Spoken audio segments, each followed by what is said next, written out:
nice when God allows us to see the fruit that He generates when we plant the seeds of truth in our communities. Here to tell you her story is Uma Morathi from San Jose, California. She and her husband attend Sunnyvale International Church. They have 2 sons, Isaac and Ivan. So, Uma, please come and share your story.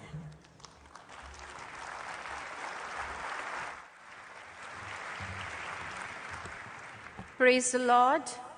Thank you, Gideon's International, for organizing this and for giving me this wonderful opportunity to share about His story in my life. May He increase and I decrease. Well, my name is Uma, and God has given me a new name, Esther. And it's not the same testimony that I'm going to share with you, which I did in Modesto in 2019. But God has multiplied His testimonies in my family, and it's going to be an addition today, a new addition which you will definitely relish and enjoy what God has done and glorify His name. So I hail from Chennai, India, and I was born and brought up in a very orthodox Hindu Brahmin family. And I was the last daughter among the 4 daughters in my family. And when I was a Hindu, I was such a staunch Hindu Brahmin that every day I used to go to the temples and worship those idols. I used to do a lot of ritualistic things, and I used to sacrifice and do a lot of physical sacrifices to those idols. And you can never see my forehead without the vermilion saffron which the Hindus keep. And it was so pious I felt that I was from a very upper caste, and I was so proud, but I never had the peace in my heart. I was searching for holiness to the holy God, but I never found that. And the best part of it is, when we were in India, we had the opportunity to go to Christian convent schools. And that's where the door opened. It's not because of Christian convent, but how God met me there. So when I was studying in that convent school, I was surrounded with a lot of Christian friends, and every day we used to have the school assembly, and we used to know the Lord's Prayer by heart, and we used to hear the word of God and everything over there, but nothing actually influenced me or changed me. Because when my sister was in 10th grade, I was in 1st grade in the same school, and nothing changed any one of us over there. But I want to stress this more because these days, they say that Christians convert others. That's not true, because I'm a living proof, because no man can convert another man. Conversion is not a compulsion. It is a conviction of the heart. And when I was a small child, the Gideons used to come to our Christian convent school, and they used to distribute these small, tiny, pocket-sized Bibles to all the children. At that time, I was in 1st grade. I suppose it was 1985 when I first received this small, tiny Gideon Bible. And I was so fascinated with this small Bible because it was so tiny that it would fit into my small hands. And I always used to keep it in my uniform pocket, and I used to keep running around with it. And just because I like literature a lot, I just simply started reading the Psalms and the Proverbs, not knowing the exact meaning of it, but I simply used to read it. And days went on, and the school organized for a Scripture Union camp. At that time, I was 12th grade, and I just went to the camp to have fun with my friends. First 2 days of the camp, I was just having fun. The 3rd day in the camp, what happened was a sister shared a small message in the group, and she shared from Isaiah chapter 44 that we cut wood from a tree, and one part of the wood we make an idol and we worship it, and the other part of the wood we are actually using it as firewood for cooking. So we are actually worshiping the created object and not the creator. So if you have brains, think and see. She just pointed out to me in front of the whole crowd, not knowing that I was a Hindu, and she said, if you have brains, think and see. So that night was a sleepless night because as a teenager, I felt so bad in front of all my friends, and I couldn't sleep. And out of curiosity, just to go and fight with that sister the next day, I opened the Bible, and for the first time, I started reading the book of Isaiah from the Old Testament, out of curiosity to just fight. But as I was reading, you know what happened? I don't know what happened, but the Holy Spirit just transformed me. And for the first time in my life, I got to know that the true living God hates idol worship. I cannot compress this omnipresent God and make him into a statue or an object and worship him and say that you are God. I can't worship what I make from my hand. And I got to know the most important second thing was that this God of the Bible wants to have a personal relationship with me.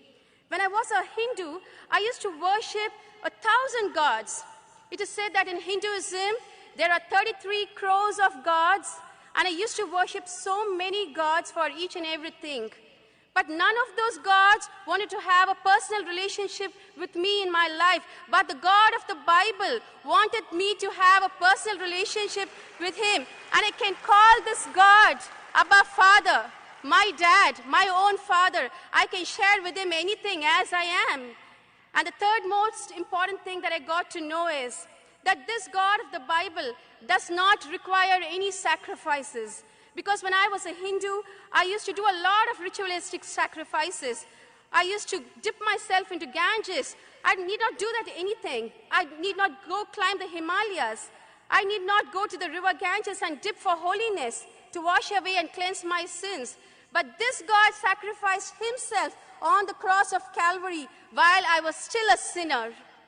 So this changed my life. I can just go to him as I am. He does not expect my physical uncleanliness. He expects only my heart, a broken heart. That's what this God wants. So that day, I accepted the Lord Jesus Christ as my personal Savior when I was in 12th grade.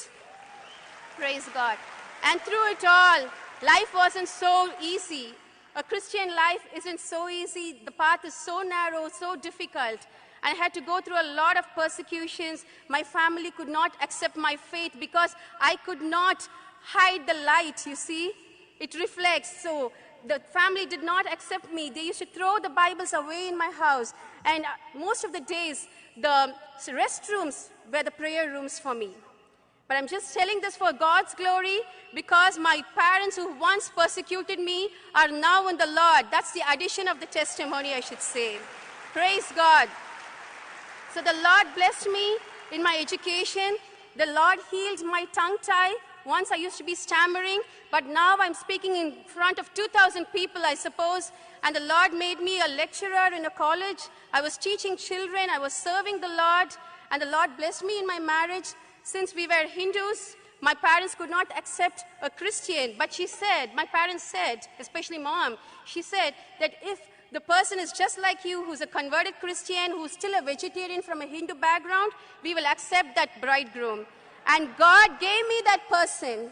My husband is right now in California watching this, and God blessed me with a nice believer husband from the same background, and I'm blessed with 2 children, and the Lord brought me to the U.S. as a missionary, just not for a job, but to share God's word to the world. And when I left India and I came to the U.S., I just left the small Bible in the upper room in my house in India, where my parents are right now living. And I said, Lord, I cannot share my testimony to them because they are against my faith. And I cannot convert them because no man can convert. But I believe that your word is alive. And I'm leaving this small little Bible because I can't leave a bigger one in the room. They might throw it. So I hid this Bible right on top of a shelf, and I just came saying that you are there, but I am not there, Lord. And I came here to the U.S. And I totally forgot about the Bible, but I was praying for my parents' salvation. And one day when I was feeling down in spirit, I called my dad and I was sharing something, that I'm worried and I'm going through something. And you know something, what he did? He quoted scripture verses from the Bible, and he said that Jesus is with you, though we are not there. Your God is there. He's a living God, and he did so many miracles in the Bible. And I asked my dad, Dad, how do you know this? Because you were against Christianity, you were against the Bible. How do you know scripture verses? He said, one day, I was feeling lonely. He's actually now 80 years. But when this happened, he was 77 years. And one day, he said, I was lonely. I just went to the upper room trying to take some things away. And I found this small little Bible in the shelf. And out of curiosity, I just started opening this. And I just started reading this, and I couldn't stop it. And I asked Dad, you can't read the newspaper because you said the letters are so tiny. But then how did you read the letters in the small little Bible? And he said, I couldn't read the newspaper so well, but this Bible I was able to read. I don't know how. It is the Holy Spirit. Praise God for that. And now he's finished the New Testament, and I got him a bigger letter Bible, and he started reading the Old Testament. And every day he sends me verses saying that this particular verse and this promise, through this God spoke to me. Every day he's sending it to me. And my mom was against this, and she said, you keep this Bible business with you and your daughter. Don't bring that Bible business to me. This is what she said before the COVID. And during the pandemic, God touched my mom. My mom, who was against all this, during the pandemic, fear struck. At that time, I had an opportunity to share about God's love and the courage and the encouragement that the Word gives. I just shared with her Psalm 91, and I just did it once. And after that, the Word of God did everything. The Word of God got into her heart, and she says that Jesus is Lord, and she is proclaiming this truth to all the Hindu relatives, and she meditates on Psalm 91 every day. Until this day, though the next door neighbor died because of COVID, or anyone else died on the street and relatives died, my parents are still alive and safe. The Word of God made them, protected them, and they are safe right now as a testimony in India. Praise God for that. Amen. Praise God. So this is the addition of the new testimony, which happened in 2021 during the pandemic. And God has used the COVID to change a lot of people in India. Now there is a revival happening, and many people who are against Christianity, against our faith, are coming to us for prayers. God is good. It is all about Him. It's not about me. No man can convert anyone. I was not there with my parents. I couldn't convert them. But the Word of God was there with my parents. The Word of God is alive and active. Nothing else is so sharper than this Word. The Word of God is sharper than a double-edged sword. Only God can do it. Only His Word can do it, not me. Praise God. May He increase and I decrease. As for me and my household, we will worship the Lord. Amen. Thank you. Thank you. Thank you.